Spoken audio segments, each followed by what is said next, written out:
Assalamualaikum warahmatullahi wabarakatuh.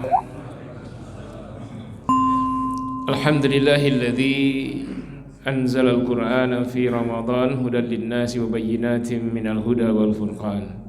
Asyhadu an la ilaha illallah wahdahu la syarika lah wa asyhadu anna Muhammadan 'abduhu wa rasuluh, amma ba'd.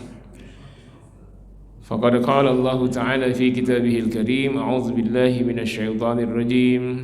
Ara'aital ladzi yukadzibu bid-din fadzalikal ladzi yad'ul yatim wa la yahuddu 'ala ta'amil miskin fawailul lil musallin. Shadaqallahul azim. Para pengurus TKM dan yayasan yang saya muliakan, Bapak Ibu hadirin hadirat, as-shaimin was-shaimat rahimakumullah.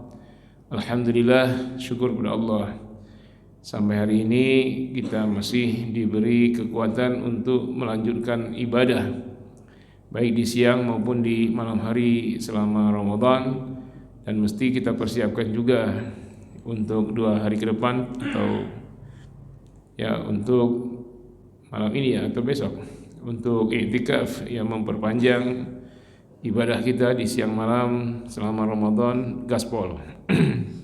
Walaupun mungkin selama dari awal sampai hari ini sudah banyak yang mulai letih, tapi kelihatannya yang bersemangat mudik juga lebih dahsyat ya. Bahkan yang bersemangat untuk Idul Fitri ditandai dengan mulai penuhnya mal, itu sudah kelihatan.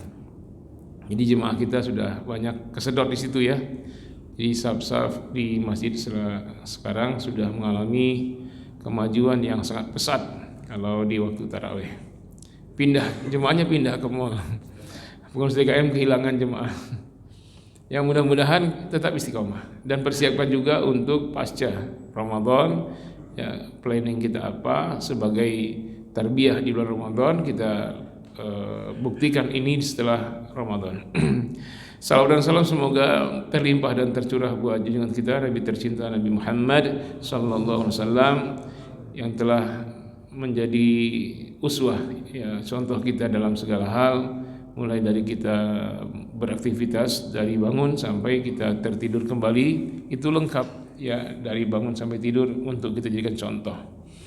Jemaah rahimakumullah, amal soleh yang kita kerjakan, ibadah yang kita lakukan, pastilah selalu mengandung 2 dimensi ketaatan spiritual individual dan juga dimensi sosial. Pasti saja apapun, termasuk sholat yang baru kita kerjakan ini, stressingnya memang kepada hablum minallah. Ketika diawali dengan takbiratul ihram, takbir yang mengharamkan, maksudnya takbiratul ihram itu mengharamkan semua bacaan, semua ucapan, perbuatan, gerakan, kecuali gerakan, bacaan, ucapan sholat semata.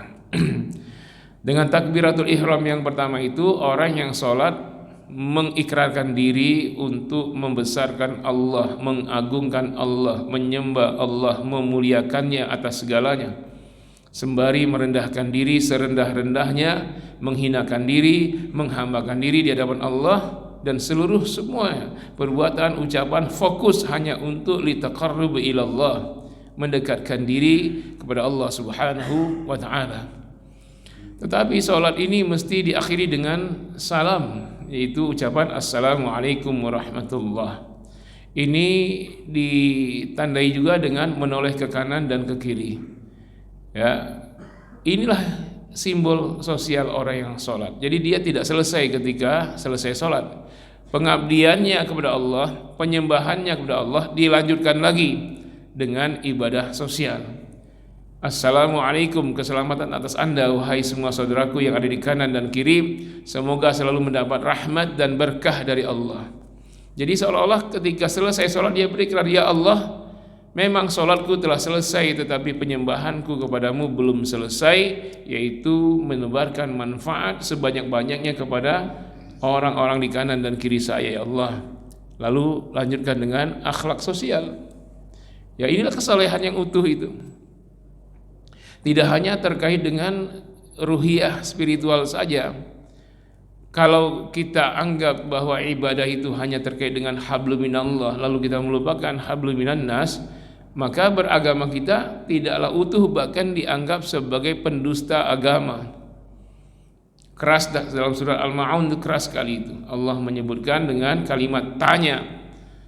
A'udzubillahi minasyaitonir rajim. Ara'aital ladzi yukadzibu biddin? Tahukah Anda siapa orang yang mendustakan agama? Mengaku beragama tapi bohong. Mengaku dokter, bohong. Dokter apa? Gadungan. Nah, sekarang beragama gadungan. Apakah dia yang tidak sholat? Mungkin. Siapa yang beragama gadungan? Apakah dia yang tidak puasa? Barangkali. Tapi di ayat ini Allah sebutkan yang agamanya gadungan adalah fadzalikal ladzi yad'ul yatim. Tidak cukup dengan kalimat zalika. Zalika itu sudah menjelaskan ya. Mereka itu adalah, tapi dia dengan fa, menekankan. Benar-benar mereka itu adalah fadzalikal ladzi, benar-benar mereka itulah orang yang ya membentak, menyia-nyiakan anak yatim. Wala yahuddu ala ta'amil miskin. Mereka juga tidak mempersiapkan ketersediaan pangan untuk orang-orang miskin. Maka akibatnya fawailul lil musallin, mereka termasuk penghuni neraka wail. Wail itu jurang neraka jahanam. Ya, sekalipun mereka adalah orang-orang yang mengerjakan salat. Jadi salat, lupakan anak yatim, tak peduli orang miskin, maka si pendusta agama yang terancam dengan jurang neraka jahanam.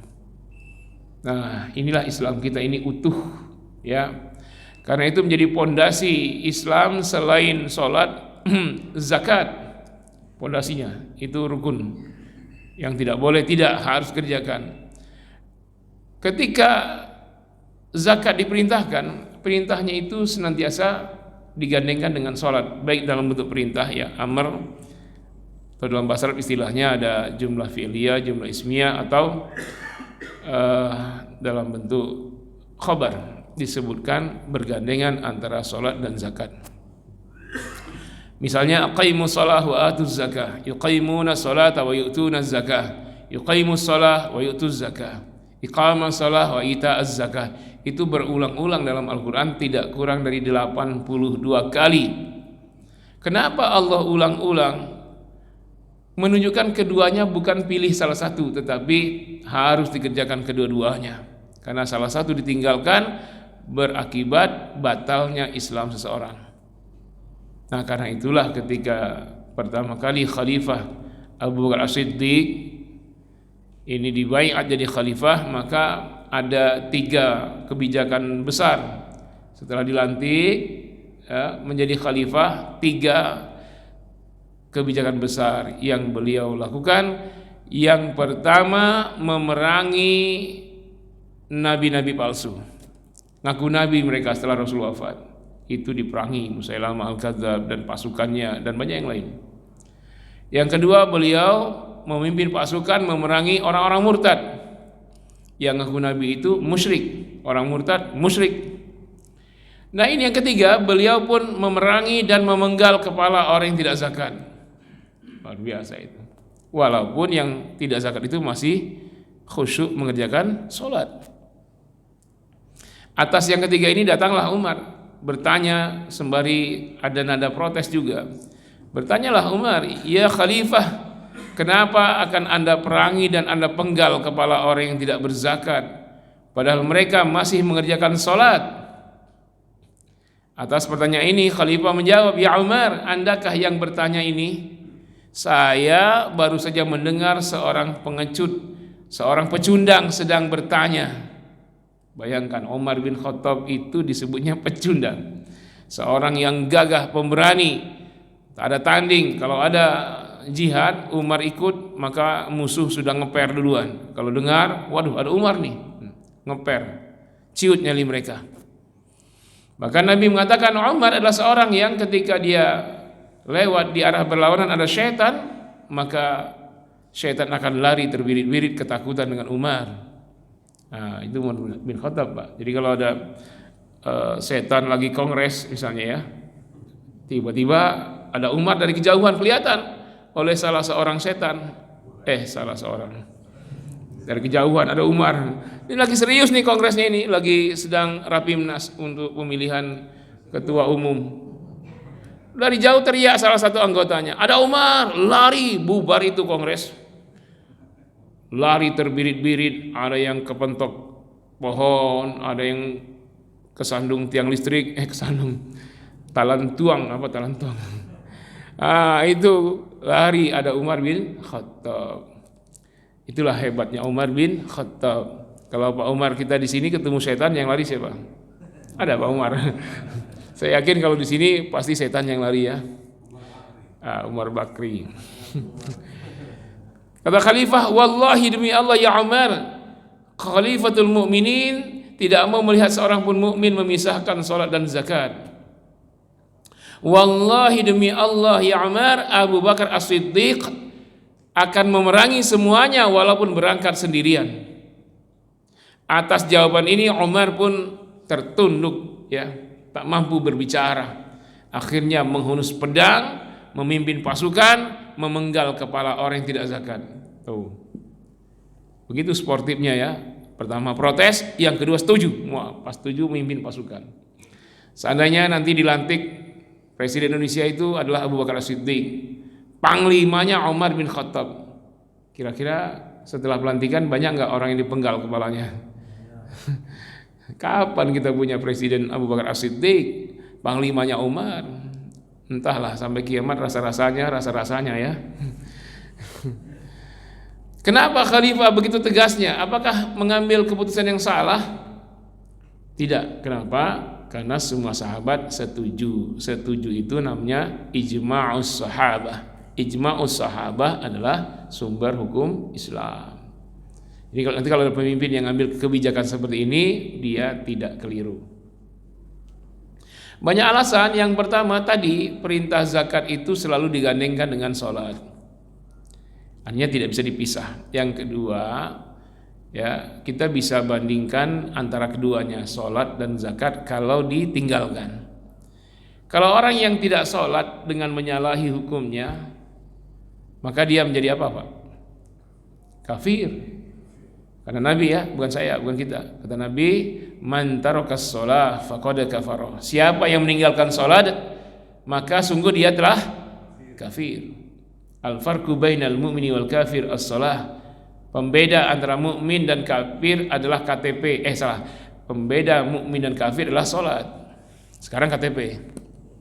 Nah, kata Nabi, sahabat, ma bainana wa bainal kafir as-shalah. Sesuatu yang memisahkan kita dengan kafir adalah salat.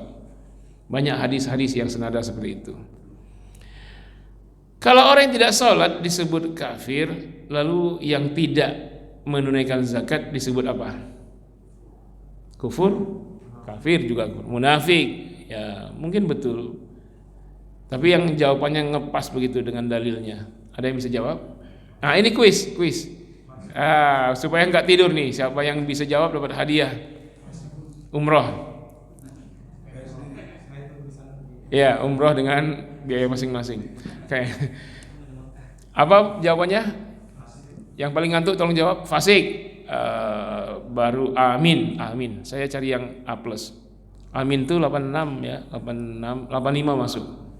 86 sampai 90. Ya, 89 ya, 90 itu A. 95, 94, 95 sampai 100 A+. Nah, saya cari yang A+ nih.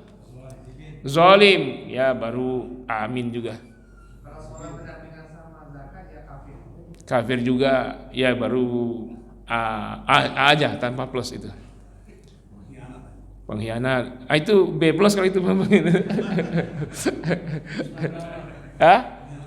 Pendusta agama. Semua jawaban itu sangat benar, tetapi kita mencari yang sempurna benar karena jawabannya bukan dari kita. Yang jawab Allah. Kalau saya yang bacakan jawaban Allah, berarti antum patungan, saya yang umroh. Ya memang diperangi. Kalau perang dengan Allah itu riba. Nah, kalau nggak zakat, itu sama dengan nabi palsu. Nabi palsu musyrik, Orang murtad musyrik, yang tidak zakat juga musyrik. Dalam surat Fusilat bukan bela diri, bukan. Surat 41 ayat 6 ayat 7 kata Allah, wa wailul lil musyrikin. Jurang neraka jahanam bagi orang musyrik. Siapa mereka? Alladzina la yu'tunaz zakata wa hum bil akhirati hum kafirun, yaitu orang-orang yang tidak menunaikan zakat dan ingkar hari akhir. Jadi tidak salah keputusan ini ternyata, bahwa yang tidak zakat juga musyrik. Makanya nabi palsu musyrik diperangi, orang murtad musyrik diperangi, dipenggal. Tidak zakat musyrik dipenggal juga. Jadi kuat landasannya khalifah. Ya. Betapa banyak orang yang zakat itu tidak jujur. Iya, dia keluarkan zakat, tapi zakat itu dianggapnya kayak infak sukarela. Padahal itu kewajiban.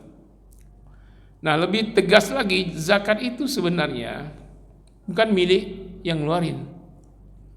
Nah, ini juga kebutuhan. Kita bisa bandingkan dengan hukum syarak pencuri. Pencuri itu kalau biasanya ya, orang miskin mencuri harta orang kaya, itu umum. Tapi ada juga yang kaya mencuri harta rakyat miskin, namanya koruptor. Terserah lah, mungkin cara korupsinya bagi-bagi sembako di waktu penting, atau sebagai sarana memperlancar keinginan. Wallahu alam, nggak tahu lah. Ya kan? Apakah nggak tahu lah. Pokoknya itu korupsi. Nah, korupsi itu orang kaya mencuri harta rakyat. Kalau orang maling, orang miskin mencuri harta orang kaya. Nah, yang tidak berzakat itu juga rampok, maling, yaitu orang yang mempunyai harta nisab mencuri harta fakir miskin, amilin, mu'allaf, gharimin. Ini Allah yang tegaskan dalam surah At-Taubah ayat 60. Kata Allah, a'udzubillahi minasyaitonirrajim, innamas shadaqatu lil fuqara. Lil itu bukan lil ghayah, lamnya itu litamlik, tapi dalam terjemahan dibaca dengan lil ghayah. Sesungguhnya zakat itu untuk fakir. Keliru, Pak. Maksud ayat itu innamas shadaqatu, sesungguhnya zakat itu lil fuqara, milik fakir. Beda dahsyat itu maknanya kalau untuk dengan milik. Ya, pemiliknya adalah fakir. Dengan jamak lagi kalimatnya fuqara. Wal masakin. Apa masakin? Enggak punya beras di masakin. Miskin. Wal amilina 'alaiha. Apa? Amil. Wal muallafati qulubuhum. Muallaf. Wa fir riqab, dan program penuntasan perbudakan. Wal gharimin, dan orang yang berhutang, orang-orang berhutang. Ini bukan berhutang sembarang hutang. Di Tanah Abang itu banyak yang punya toko 10, 20 pintu, punya hutang semua itu pasti dengan pabrik. Nah, tapi bukan itu. Bukan hutang beli helikopter, bukan. Yaitu orang yang karena untuk memenuhi kebutuhan pokok terpaksa berhutang. Tuh, untuk makan ngutang, nggak ada lagi duit, nggak ada apa-apa. Nah, itu gharimin. Kesehatan nggak mampu bayar, terpaksa ngutang. Kemudian wa fi sabilillah, Gaza, untuk Gaza, Palestina. Wabnis sabil, dan musafir yang kehabisan bekal. Faridatan minallah, fardu dari Allah, wallahu alimun hakim, dan Allah Maha tahu lagi Maha bijaksana. Jadi zakat itu milik 8 ini, bukan 8 orang ini. 8 golongan, yang satu golongannya bisa jutaan orang, fakir jutaan, miskin jutaan, amil juga banyak, mu'allaf sekarang banyak bertumbuhan di Australia, di mana mu'allaf itu milik mereka. Besarannya cuma 2,5%. Bagi pemilik harta masih Allah berikan bersih 97,5%. Jadi kalau orang mengeluarkan zakat, jangan punya keyakinan memberi harta dirinya, bukan. Orang yang berzakat itu hanya melepaskan milik orang lain, 8 golongan tadi, yang hartanya nempel di harta dia. Harta dia 97,5%, 2,5% nempel milik orang, lepaskan itu. Kalau lepaskan itu, suci hartanya, bersih. Az-zakah, bersih. Zakat artinya bersih, tahirun, mensucikan, dan an-nama, an-numu, tumbuh berkembang. Jadi zakat itu membuat harta tumbuh berkembang kalau dikeluarkan. Kalau dia tidak dikeluarkan, dia menajisi harta yang ada, jadi kotor semuanya, sampah. Anda berbuka puasa dengan timun suri, es timun suri, atau jus timun Aceh itu. Coba bayangkan itu jus timunnya dengan sirup yang hijau itu ya, diaduk 1 teko. Nggak apa-apa, bayangin sekarang baru makan sahur. Nanti kalau jam 2 siang baru tergoda. Iya, tambah lagi minuman itu 1 teko. Anda minum dengan basmalah, senang, enak. Tapi kalau ada 2,5% najis dari 1 teko itu, kan cuman kecil, 2,5%. Nggak usah 2,5%, sekecil kuku saja masuk, maaf, tai kucing, diaduk. Anda mau minum? Tidak kan? Jadi sampah semua kan? Nah, zakat yang tidak dikeluarkan menyampahi, menajisi semua harta 100% menjadi kotor. Karena itu dia sampah, pasti terbuang. Zakat yang tidak dikeluarkan pasti mencari jalannya untuk keluar. Pasti, Pak. Kalau enggak keluarin zakat, sekaya apapun, triliuner, punya pabrik, punya tambang batu bara, punya aset, punya lahan, punya semua deh. Ya, gampang bagi Allah. Anaknya, ya, ini orang kaya nih, anaknya nyakiti orang lain, mentang-mentang punya Rubicon ya, wah. Akhirnya bapaknya masuk penjara, keluar semua dana, habis jual ini, hartanya disita negara, miskin, gara-gara perbuatan anaknya. Wallahu alam, kita nggak tahu apakah nggak zakat atau nggak tahu kita. Dia pasti cari jalannya untuk keluar zakat itu. Antum nggak keluarin, dia pasti cari jalan. Atau anaknya kecelakaan motor, masuk rumah sakit, ruang ICU, geger otak. Tapi nggak langsung mati. Kalau tabrakan mati selesai, masuk rumah sakit bayar sehari. Ini 3 tahun geger otak, sakaratul maut, nggak mati-mati. Argo rumah sakit ICU itu berapa, Pak? ICU apa? Nicu itu. Nah, argonya berapa itu per hari? Ratusan juta, ya kan? Semua dokter spesialis. Yang tidak ada dokternya didatangkan dari luar negeri karena terkait dengan saraf otak, sel otak, terkait dengan itu semua karena geger otak, kecelakaan. Yang kaya tadi akhirnya seminggu ada rumah sakit, kejual hotel, mau punya hotel dia. 2 minggu kejual villa, bungalow semua. Sebulan kejual lapangan golf, kejual rumah mewah.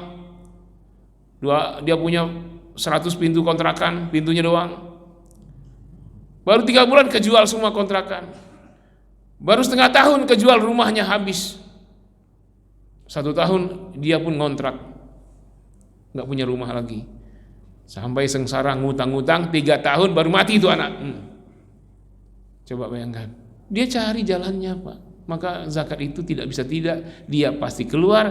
Antum keluarkan dengan sukarela atau terpaksa, dia pasti keluar.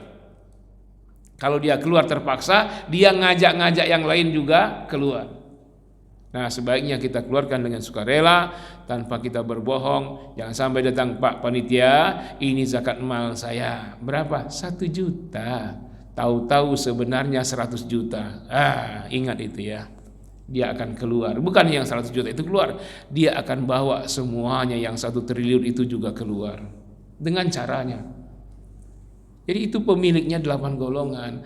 Makanya khalifah mengambil kebijakan, kalau yang maling orang miskin mencuri harta orang kaya, bukan karena lapar tapi karena ingin berlebih-lebih, maka si maling dipotong tangannya.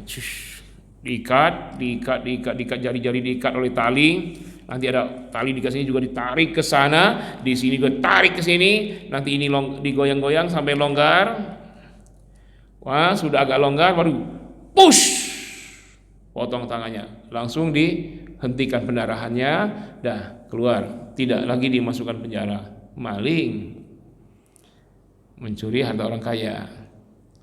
Nah, orang yang tidak zakat dipotong lehernya, mencuri harta orang fakir miskin.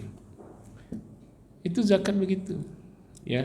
Makanya khalifah memenggal orang yang tidak zakat itu perkara yang memang dalilnya kuat, karena dia telah mencuri harta fakir miskin, amil, gharim, riqab, mu'allaf dan seterusnya. Nah, inilah Islam kita. Kita disuruh beramal itu dengan ditarbiyah. Kalau enggak ikhlas kalian dipaksa. Zakat itu maksa. Nanti baru sukarela. Ya sukarela apa? Sedekah, infak, wakaf, hibah. Nah, itu baru mengeluarkan harta kita itu. Ya, itu baru mengeluarkan hartanya, harta dirinya. Kalau zakat bukan harta dirinya, harta milik orang. Ya, kalau enggak dikeluarin dia akan ngotorin, najisin semua yang lain. Nah, baru sedekah itu harta kita. Sedekah juga sama. Sedekah akan menumbuhkan harta. Nabi bersabda, "Ma naqasa malun min shadaqatin bal yazdad."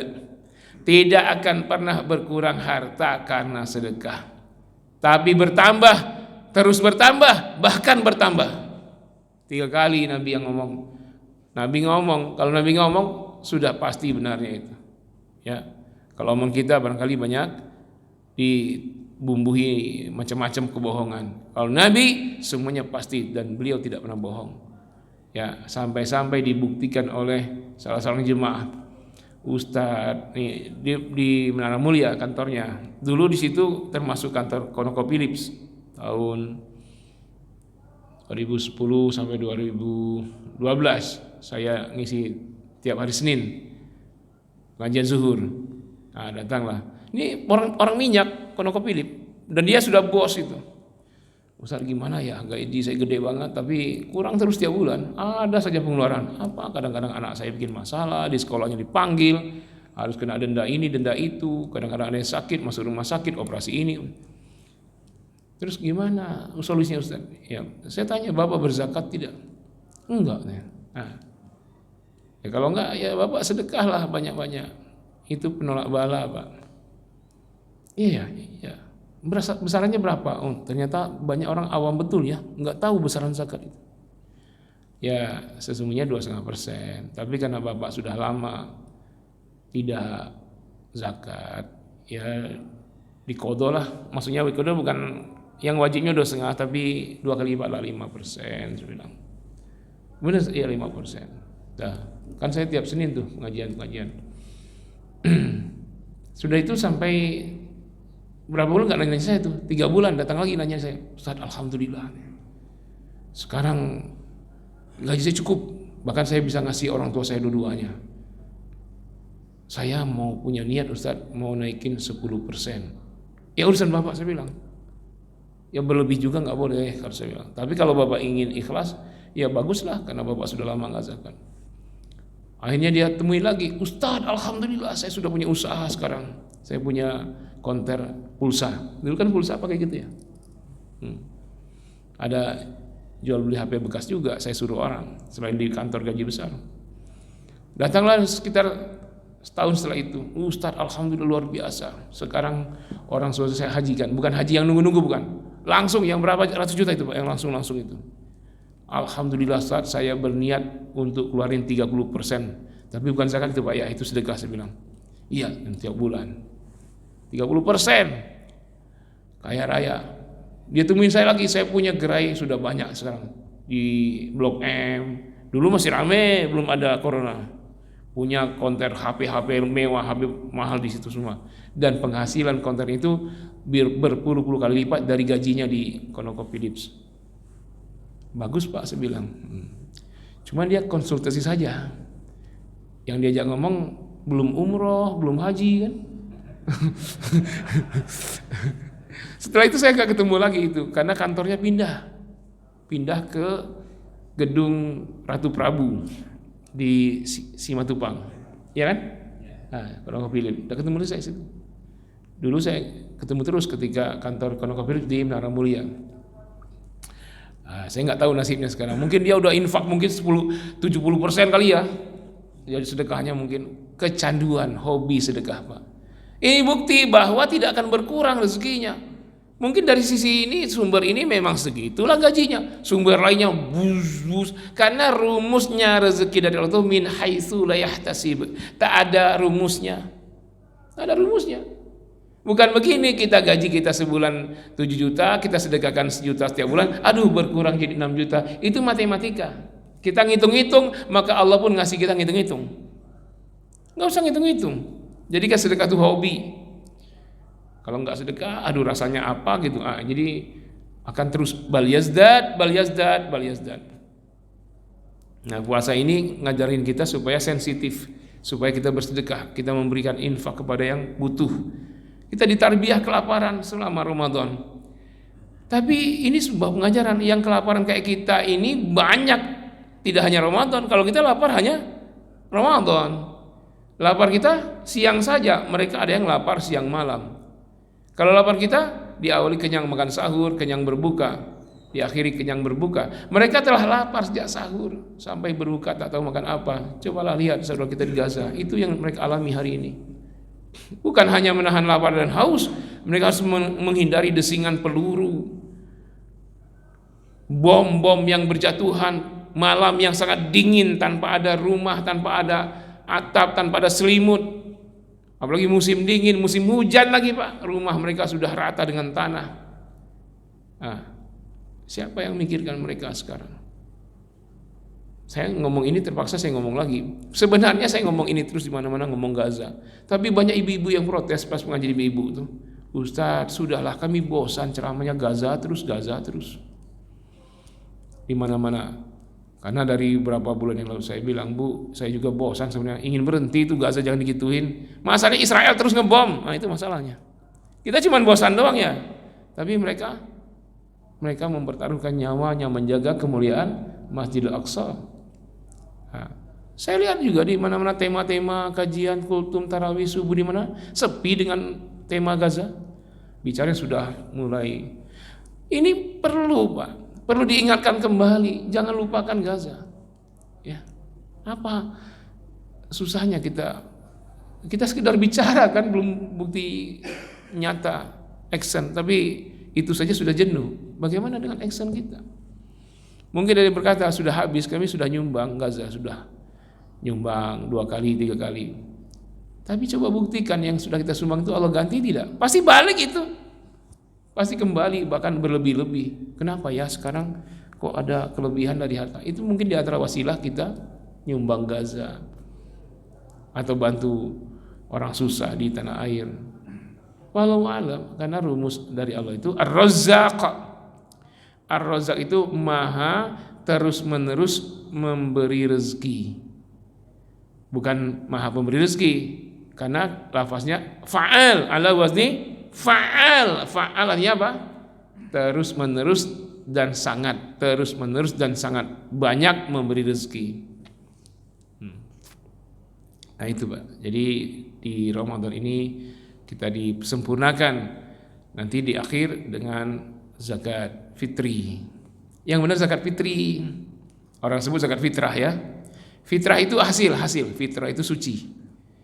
Zakat fitri, zakat menuju kepada suci. Jadi hasilnya fitrah. Siapa yang berzakat fitri, dia fitrah. Kata Nabi, zakatul fitri tuhratan lis-shaimi tut'aman lil masakin.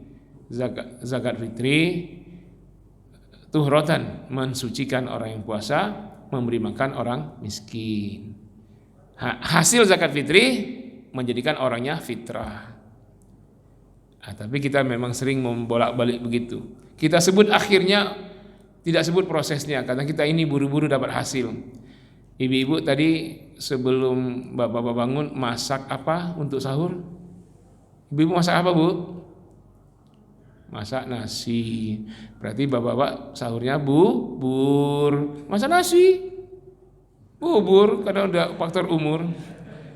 Padahal masak beras disebut masak nasi, ya kan?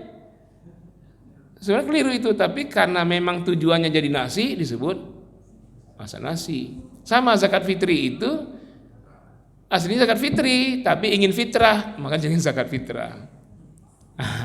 Yang benar itu aidil fitrah, tapi aidil fitri terbalik itu.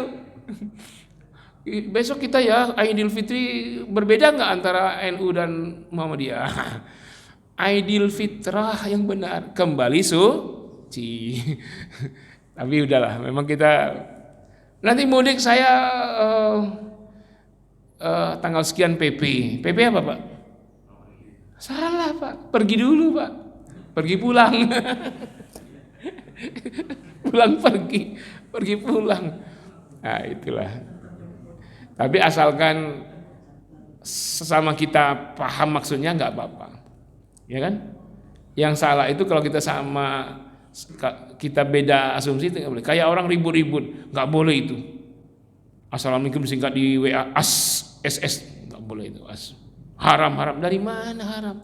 Kalau yang WA dengan yang terima WA pemahamannya sama, boleh. Amin, YRA, ya Rabbal Alamin. YRA itu bagi yang WA apa? Ya Rabbal Alamin. Bagi yang terima itu juga boleh, nggak ada kelirunya. Jangan langsung diharam-haramkan. Itu tidak sesuai dengan sunnah, nggak ada. Lah memang antum tulis assalamualaikum dengan bahasa huruf Latin, bukan Arab. Emang itu sesuai sunnah? Nggak juga. Nabi nggak pernah pakai gitu. Jangan diharam-haramkan lah, cepat banget itu. Saya lihat ada ustadz begitu, haram, nggak boleh. Tapi kalau dia WA, mana ustadz? Kok belum juga sampai OTW? Oh dia pakai OTW. Padahal baru mandi di rumah, belum berangkat, udah bilang OTW. Kan OTW dipahami oleh yang terima. Jadi kalau pesan itu dipahami oleh yang menyampaikan dan yang disampaikan, nggak ada masalah, nggak usah ribut-ribut. Nggak penting kita bela Gaza Palestina itu lebih penting kita perbincangkan daripada meributkan ASWW diributin. Nggak boleh ASWW. Sekarang WWW aja kita nggak masalah, WWW nggak apa-apa itu. Ketika email apa-apa, nggak usah yang kecil-kecil itu jadi ribut ya. Nggak apa-apa. Ini zakat fitrah aja dari dulu nggak ada yang ribut-ributin. Aidil fitrah, jadi aidil fitrah nggak masa, nggak apa-apa. Nah, kalau yang begitu nggak prinsip. Kalau akidah baru, ya. Nah itu. Baik, mungkin ada pertanyaan. Kita sampai jam 6 sore ya. Tapi saya 6 menit lagi selesai ini. Antum 6 sore ya. Misalnya kan zakat itu, ini kan bukan sistem Islam di Indonesia. Tahu saya yang zakat pajak itu orang kafir. Pajak. Dibandingkan orang kafir, tapi zakat orang Islam. Tapi berarti di Indonesia kan tidak, semua orang dikenakan pajak. Nah sekarang lebih parah lagi, pajak itu kalau mau dibilang itu seperti zakat, pajak kan dibagikan untuk ke-8 asnaf tadi. Ternyata kan enggak, bahkan kepada orang-orang yang ratusan triliun itu, bagi orang-orang yang mampu diberikan juga. Apalah saya nggak tahu apakah jumlah apa zakat apa saya nggak tahu, apa hadiah atau apa itu serangan pajak saya nggak tahu. Ya. Nah terus itu pertanyaan saya, apa itu hukumnya Ustaz? Terus kemudian yang kedua dalam penghitungan zakat fitrah, zakat fitri tadi, ya, yang bulan Ramadan mungkin itu dibayar di 110 hari terakhir ini sebelum sholat Idul, itu sebenarnya perhitungan yang benar secara sahih seperti apa? Ya. Bahan kita berasa. Ya, memang pajak itu haram ya. Upeti itu, istilahnya upeti. Dulu ya itu sama aja kayak Firaun, pajak tinggi-tinggi. Firaun itu, Pak. Sudahlah rakyatnya anak bayi dipotong-potongnya, disembelihnya, ibu-ibu dinistakan, orang-orang ditarik pajak tinggi-tinggi. Tahun lalu 11%, tahun ini 12%. Sekarang 12%, Pak. Ya kan? Dulu 11, kan tahun lalu 11. Kalau udah dibalik 12% jadi 21%, udah Firaun itu. Jadi antum kalau kerja di pajak keluar itu. Karena itu tidak ada dalam Islam. Karena dalam Islam yang pertama wajib zakat. Zakat itu lembut, enggak kayak pajak. Antum makan di warung sederhana yang tidak sederhana. Tidak sederhana. Antum bayar nanti setelah itu ke kasir 500.000. Emang antum bayar makan 500.000? Enggak, antum tuh cuma makan 445.000. 55.000-nya itu pajak. Nah kan bukan main kasarnya kan? Saat itu. Kalau zakat enggak saat itu, tunggu setahun dulu, baru keluar 2,5%. Itu pun kalau enggak dipakai. Yang kedua itu pun kalau besarannya 20 dinar.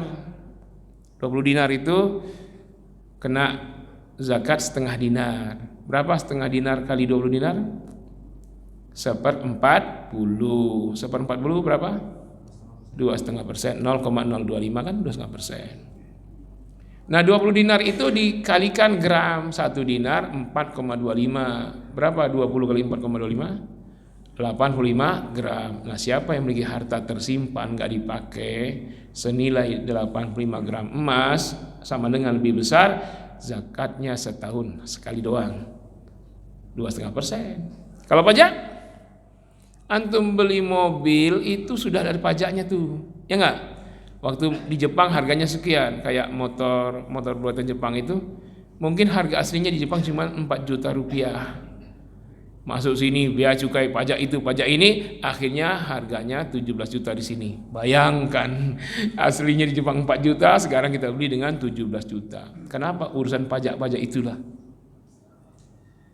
Belum setahun, dan nanti ketika sudah kita beli dengan pajak tinggi itu, tiap tahun kena pajak lagi. Untuk pemasukan negara dan pemerintah dianggap sukses kalau berhasil menarik pajak sebesar-besarnya. Makanya APBN itu hampir separuhnya dari hasil mencekik rakyat. Pajak. Ya, padahal solusi itu banyak itu. Privat aja berapa banyak itu kalau dibagi-bagi rakyat nggak habis-habis tuh. Belum lagi apalagi ya? Blok Cepu, Blok Natuna, gas alam kita di Blok Natuna itu paling terbanyak di Asia. 1 blok doang. Belum lagi Arun, belum lagi Tembagapura, pura-pura tembaga padahal emas. Nikel. Tapi siapa yang menikmatinya? Asing. Cuman itu aja lah, 2 itu. Si AA ya, si AA yang menikmati si AA. Asing dan asing. Kita malah kesusahan. Ibu-ibu susah gas, mana gasnya? Mahal. Minyak itu tuh luar biasa banyaknya. Dengan itu semestinya, belum lagi laut, belum lagi perikanan, belum lagi pertambangan darat, batu bara. Coba batu bara siapa itu, Pak? Emang pribumi? Nikel yang kemarin ada musibah Morowali segala macam. Nah ini salah mengelola negara. Dalam hadis Nabi terkait itu kata Nabi, hum syurakaun fil ma'i wan nari wal kara'i. Pribumi adalah pemilik bersama atas air, atas darat, atas tanah, atas api. Apa itu air? Laut dan segala kekayaannya, sungai, danau, rawa dengan segala kekayaannya, ikan-ikanan dan seterusnya, lobster dan seterusnya. Termasuk pengeboran minyak di bawah laut. Apa itu darat? Darat itu, tanah itu pertanian, perkebunan, pertambangan darat, batu bara dan lain-lain itu pemilik pribumi. Wanar dan api, apa itu api? Minyak bumi, gas, batu bara dan sumber bahan bakar lainnya. Itu pemiliknya kata Nabi pribumi. Jadi semestinya kalau hadis Nabi ini dipakai, maka orang Papua lah manusia paling kaya karena dia punya gunung emas yang sekarang sudah jadi kawah lubang besar. Artinya orang Papua yang paling kaya kalau pakai syariat Islam dan tidak dipajakin kita. Dari situlah sekolah gratis, dari situ tuh. Nah sekarang dipakai dari pajak. Nah yang dipajakin dalam sistem Islam adalah non-muslim. Kenapa dipajakin? Karena mereka tidak bayar zakat. Dan besarannya ya sama saja kayak zakat. Dan sekali setahun juga. Jadi kalau sistem Islam dipakai, siapa yang makmur? Non-muslim juga. Ya kan makmur mereka, nggak kecekek dia. Dia punya toko Cina-Cina itu. Cuman setahun sekali, itu pun 2,5%. Haiya, kecil banget. Nah, mereka pun makmur. Jadi yang makmur dengan syariat Islam itu semua. Lah nanti gimana negara dikelola? Kalau rakyat ini sudah makmur, negara ini pasti makmur. Ya kan? Negara nggak pusing lagi mikirin bagaimana anak-anak sekolah, bagaimana makan siang gratis. Bisa pagi, siang, malam gratis tuh bisa. Nah sekarang pusing, mau lanjutkan IKN tapi makan siang gratis tidak ada, atau IKN stop diganti dananya untuk makan siang gratis. Pusing tuh, wah ribut dulu, nggak tahu keputusannya gimana. Nanti IKN nggak jadi, makan siang gratis nggak jadi. Kasihan Pak rakyat ini, udah berharap-harap, udah kepaksa nyoblos, maksudnya nanti kalau saya nyoblos nih, wah enak nih gratis makan siang gratis, anak saya di sekolah kenyang, pulang-pulang nggak usah kasih makan lagi, tinggal tidur, bangun sore tinggal ngaji. Tapi makanya kalau mesantren anak itu, nanti anak saya pesantren jadi ulama, kurang Pak. Hasilnya santri-santri jadi ulama dan pemimpin bangsa itu. Kalau kita yang mimpin maka makmur. Kenapa pakai syariat Islam? Tapi kalau orang lain pakai syariat Karl Marx tuh. Ya kan? Yang pertama itu. Yang kedua, cara menghitung zakat fitrah. Kata Nabi, zakat fitrah itu nisabnya 1 sa'. 1 sa' itu ukuran 4 mud. Mud itu 1 mud itu 1 genggaman. Zakat fitrah Nabi itu kurma ajwa. Nah, jadi alternatifnya kurma ajwa atau gandum. Ini Nabi zakat nih Nabi. Ini kurma ajwa nih. Ini kurma ajwa setumpuk begini. Nah, zakatnya berapa? 1 sa', 4 mud. 4 ini 1, terus 2, terus 3, nggak dapat lagi ya, udah turun dia, sini 3, 4, nah 1 sok ini, jadi nggak ada kilonya. Kemarin ribut jemaahnya, Ustadz, setelah saya timbang ternyata itu zakat fitrahnya cuman 2,3 kilo, nggak sampai 2,5 kilo, berarti dia telah berdosa besar. Jangan dulu bilang dosa besar. Begini, karena tidak ada atau karena kurma agak susah di Indonesia, maka dikias. Oh, kurma makanan pokok. Nabi itu makan paginya 7 butir kurma, Pak. Kalau tidak roti kan. Kita bukan makanan pokok roti, makan pokok kurma. Maka dikiaslah zakat fitrah itu makanan pokok. Berarti kita apa makan pokoknya? Beras. Orang Papua gandum, apa sagu. Zakat kita dengan beras, zakat orang Papua dengan sagu. Ukurannya berapa? 4 mud, 1 sa'. Maka kita dengan beras. Berapa liter? 3,5 liter atau 2,5 kilo atau ada macam-macam. Itu semua hasil ijtihad. Nah, yang ngukur 3 kilo zakat fitrah itu dia pakai ukuran soknya itu mud tangan orang Arab, gede-gede. 1 mud tangan orang Arab.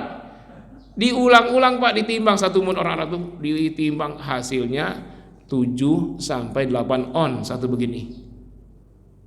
Akhirnya 7, 8, 7,5, 8, 7,5. Akhirnya diambil rata-rata 7 tambah 8, 15 bagi 2, 7,5. Nah 7,5 4 kali, 7,5 kali 4, 3 kilo. Maka zakat fitrah diputuskan 3 kilogram beras. Enggak, kata yang lain. Kan tangan kita dong, bukan tangan orang Arab. Kita kan makan beras. Masa mudnya pakai tangan orang Arab? Oh, tangan kita. Udah, tangan kita. Diteslah berulang-ulang nih, tangan kita kan kecil-kecil nih. Tangan orang kan panjang-panjang, gede. Ternyata hasilnya diulang-ulang, setiap mud itu di orang kedua, orang ketiga, rata-rata 1 mud kita 5,5 sampai 6 ons. Kali 4, berapa 5,5 kali 4? 2,2 kilogram, ya enggak? Ya kan 5,5, 5,5, 5,5, 5,5. Berapa? 2,2 kilogram zakat fitrah. 6 on, kalau yang ini 6 on, ada juga ternyata orang Indonesia agak tinggi gede. 6 on. Kali 4 berapa? 2,4. Udah kalau begitu kita simpulkan 2,5 kilogram beras. Kalau 2,4 ngepas doang. Tambah 1 on lah, 2,5 kilogram. Disitulah terletak perbedaan. Yang menerima pendapat 2,5 kenapa? Kan ini kan beras kita yang makan, maka moodnya tangan kita. Yang bersih keras 3 kilo, ya memang, tapi yang dikiaskan cuman makanan pokoknya, bukan moodnya. Mood jangan dikias, moodnya tetap tangan orang Arab. Akhirnya selisih lah. Ada yang menyatakan tetap kukuh 3 kilo, ada yang mengatakan 2,5 kilo. Yang mana yang benar?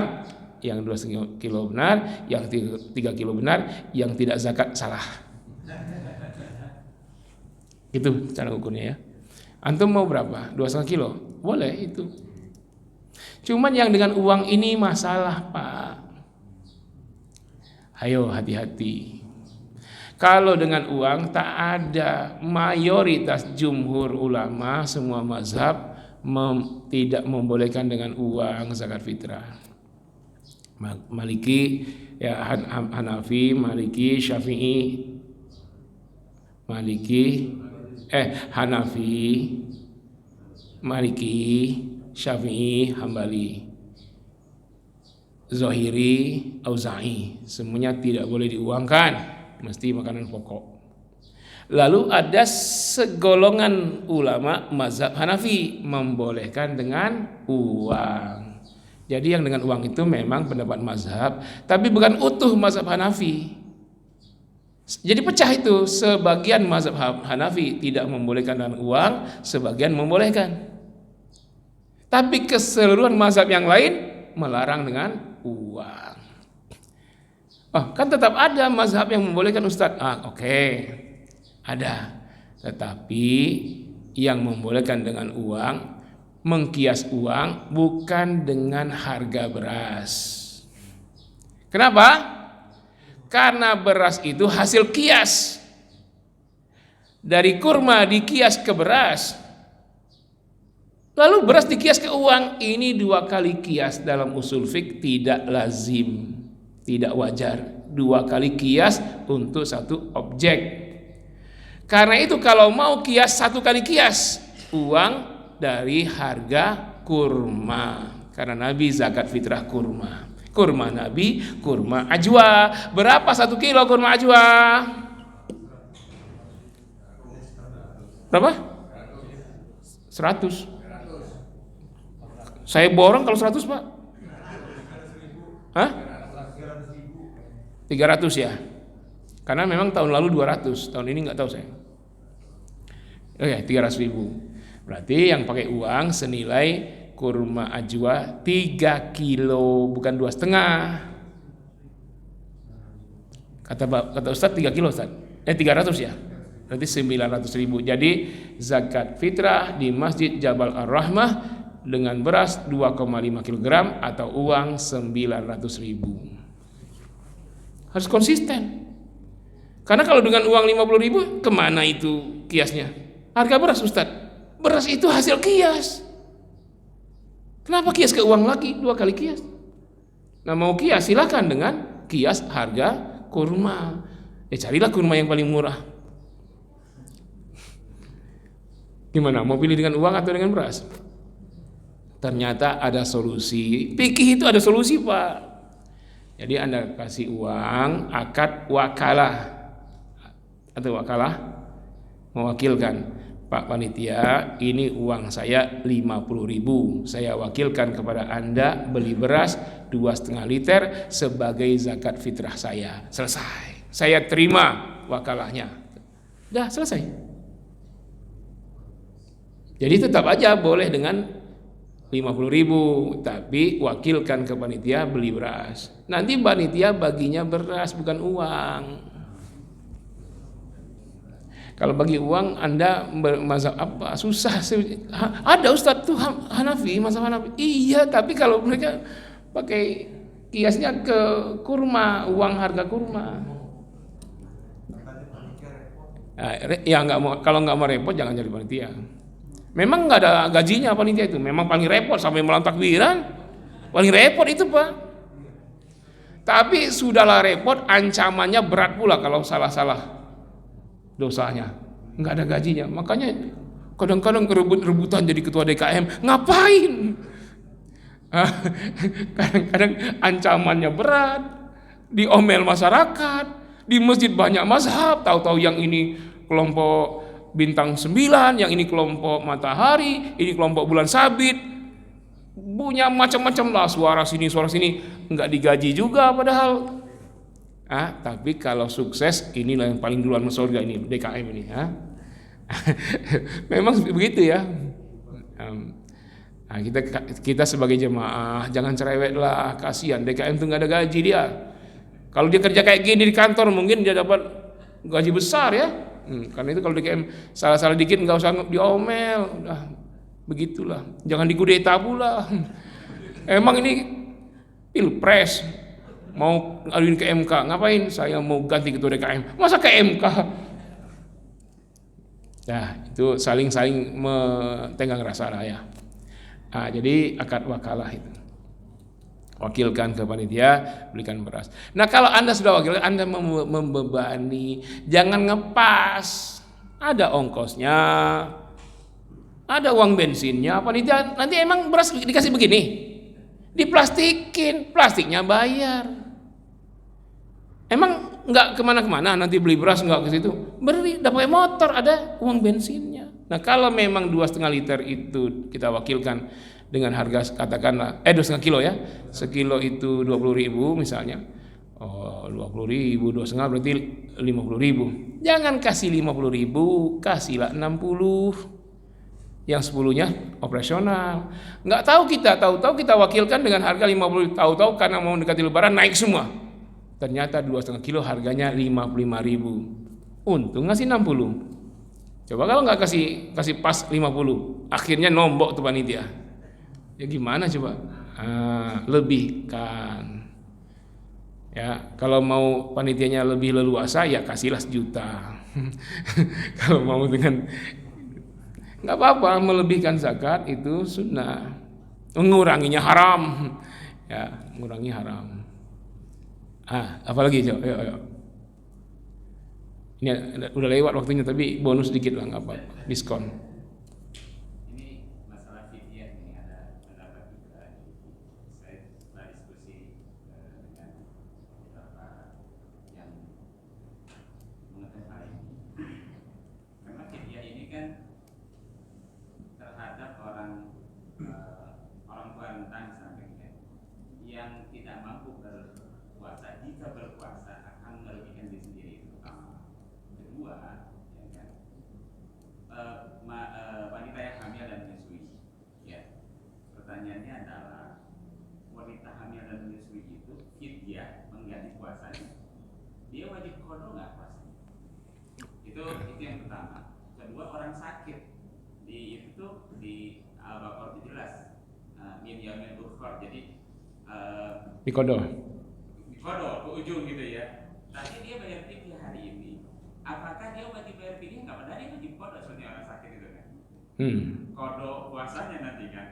Artinya tidak harus bayar fidyah orang sakit karena akan mengqadanya nanti. Ya. Nah, itu kedua, ketiganya. Banyak banget nih. Artinya si orang sakit itu tetap wajib bayar fitrah kan, di samping fidyah. Oh iya. Iya. Yang pertama, ibu-ibu yang hamil atau menyusui, apakah dia wajib qada dan sekaligus fidyah? Ini memerlukan saksi, yaitu dokter atau bidan ya. Jadi kalau yang dikhawatirkan menurut medis itu adalah si baby, bayinya dalam kandungan atau bayi yang sedang disusui, sedangkan si ibu itu secara medis dia kuat puasa, secara medis dia kuat, maka kena dua-duanya. Dia bayar fidyah dan nanti mengqada di hari lain. Kenapa dia bayar fidyah? Dia tidak berpuasa karena khawatir anaknya ada apa-apa kesehatannya. Dan dia harus qada. Kenapa? Sebenarnya dia kuat. baik ibu menyusui maupun hamil.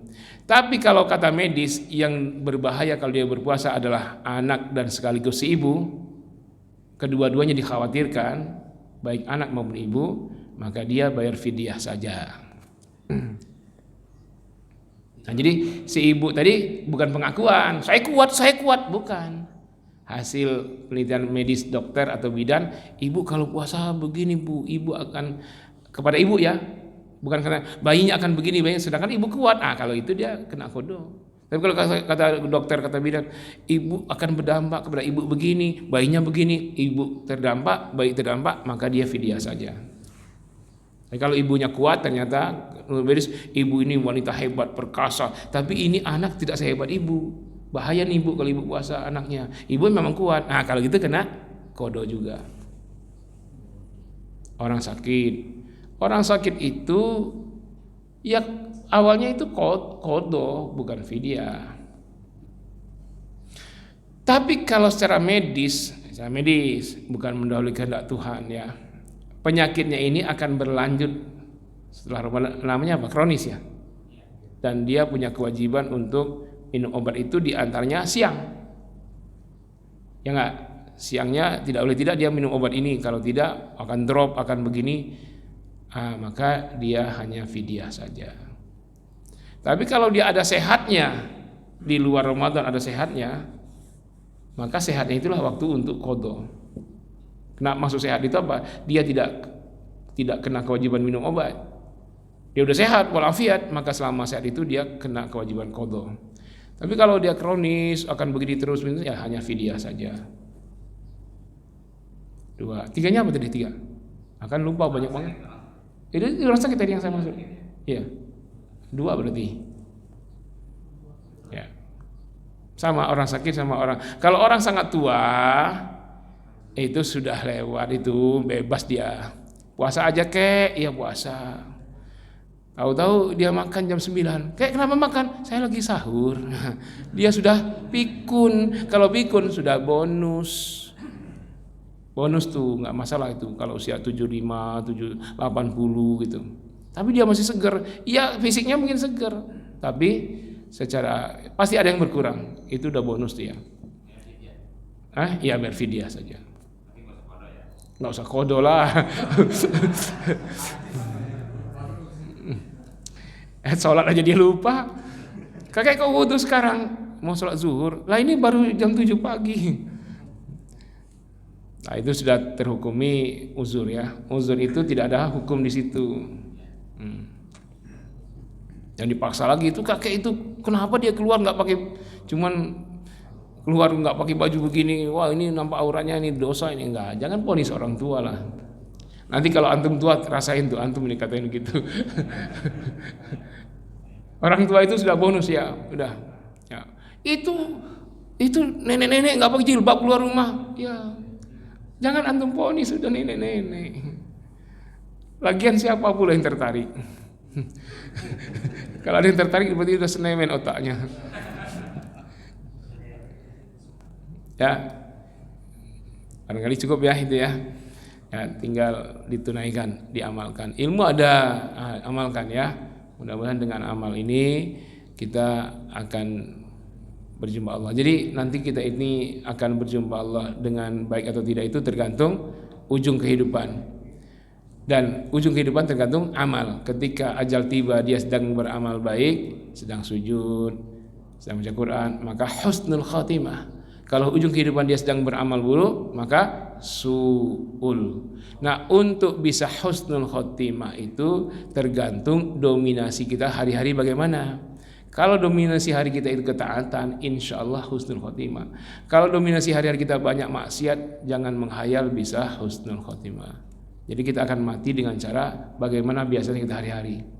Nah, semakin banyak kita amal soleh, berarti semakin kecil peluang amal buruk. Kalau kita sudah mengurangi amal soleh kita, maka waktu yang kosong itu akan dirayu oleh setan untuk diisi dengan amal buruk. Coba antum yang rutin duha dari jam 8 sampai jam 9, lalu antum nggak duha, pasti ujungnya apa tuh? TikTok, medsos, online kan? Nah itu apa yang dilihat? Artis, YouTube. Jadi semakin banyak amal soleh kita, semakin kecil peluang amal buruk. Semakin kita kurangi amal soleh, maka semakin besar peluang beramal buruk. Tahu-tahu saat itu mati. Su'ul khotimah. Makanya berkemungkinan besar orang mati husnul khotimah kalau amal baiknya itu selalu konsisten. Ya, jangan kurangi amal baik ya. Mudah-mudahan nanti mati kita sedang amal baik itu, sedang sujud sholat duha seperti siapa Habib Hasan ya, lagi sholat duha ya, karena kebiasaan itu tidak ditinggalkan. Baiklah Bapak dan Ibu jemaat sekalian, saya pengajian Ramadan ini yang ketiga dan ini terakhir, bukan terakhir hidup ya, tapi terakhir di bulan Ramadan ini. Ya kita berharap tetap bisa berjumpa pada bulan berikutnya sehingga kita bisa semakin memperbaiki setiap waktu dari amal soleh kita. Kalau ada kekeliruan, kesalahan, atas kesalahan itu adalah sumbernya saya sendiri. Karena itu saya mohon maaf. Kalau ada manfaat ilmu itu dari Allah Subhanahu wa taala. Selamat melanjutkan ibadah puasa Ramadan. Semoga Allah selalu memberkahi dan meridhoi sehingga nanti kita semakin dekat kepada Allah. Nanti di alam barzah mendapat nikmat, di akhirat masuk surga. Mohon maaf, terima kasih. Subhanakallahumma bihamdika asyhadu an la ilaha illa anta astaghfiruka wa atubu ilaik. Wassalamualaikum warahmatullahi wabarakatuh.